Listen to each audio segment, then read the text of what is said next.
Hello guys. In the last lecture we have seen about the looping concept.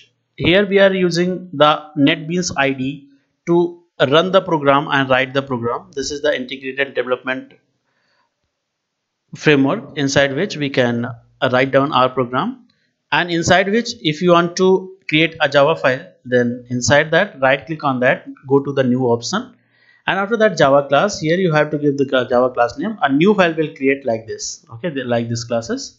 So here we have created a class that is called as loops. Inside that, first we will discuss about the while loop.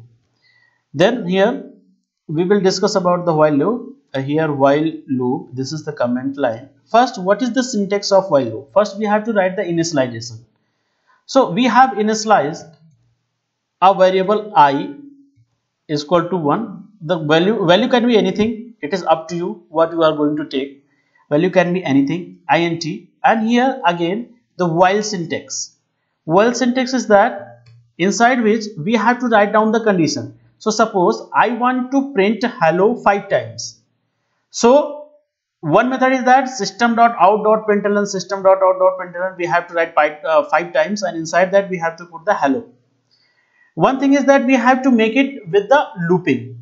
So I am using condition over here. Here condition at the entry point we are giving, that is called as entry control loop. We are giving 5. Okay, while I is less than is equal to 5.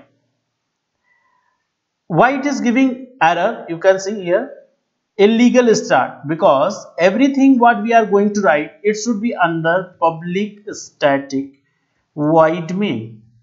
Public static void main. Inside that we have to write all the things, because this is the main execution line of any program in Java. So args, and here we have to open the bracket, okay, and before it we have to close the bracket, okay. So here if I want to print hello 5 times, then I have to print the message hello 1 time. System dot out dot println, and again we have to write hello, okay.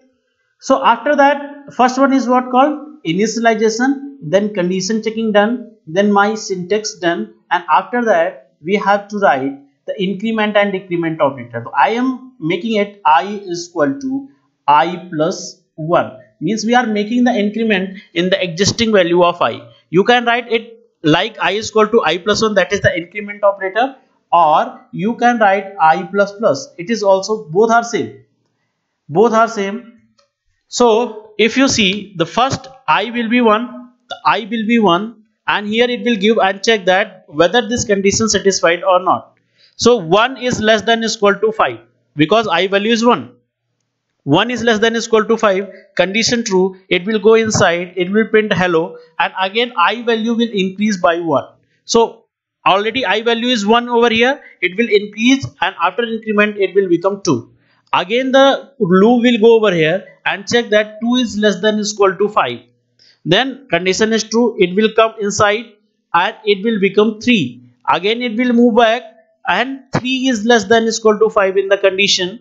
Again it will print hello and I plus plus make 3 as 4. Again it will give 4 is less than is equal to 5. Condition true, it will print hello and it will become 5. Then again it will give 5 is less than is equal to 5. So 5 is not less than, but it is equal to 5. So condition is true. Again it will print 5. It will become 6. Again over here 6 is less than is equal to 5. Condition false. It will go outside. If we run that program, it will give the same result. Right hand side you have to click on run files, and after some processing it will perform the run operation. Hello 5 times. So this is what, because loop is controlled at the starting, okay. The same thing if I want to do with the do while loop. So here you can make sense that until or unless this condition satisfy, this will execute. If this condition not satisfied, not a single word can be written. So this is called as entry control loop. But In the while loop, the same while loop we will put over here the condition at the last, and here we will put a do over here. Okay, and I am making that I is equal to 10. Okay, I is equal to 10. So here it will come inside that no condition checking at that time, it will print hello, and after that it will make it 10 plus plus, that is 11, then again 11 is less than 5, then it will give outside. Okay, so condition is false, no problem, condition is false according to that particular variable, but it will print at least one. The syntax, it will print at least one. That is called, it is exit control loop, because the condition are checked at the last.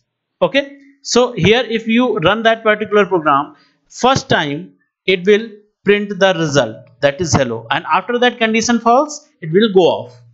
But if you want to make it possible, then again it will 1 and it will print 5 times, because after increment it will become 2, and 2 is less than is equal to 5, again go inside, print hello, then it will become 3, 3 is less than 5, it will become 4, 4 is less than 5, it will become 6, sorry 5, and 5 is less than 5, it will become 6. After this it will move off. So first time it will run, so that is why it is called exit control loop. Now you can run the 5 times. Okay, the same program if you want to do with the for loop, then that particular initialization, that condition checking, and that particular increment decrement will go in a single shot, like that. So here we are deleting it and we are writing the program of for. So here for, and inside for there will be all things. I is equal to 1, control X, control V, here no semicolon over here. Okay, then what? Then the condition, after that, and semicolon, after that increment and decrement.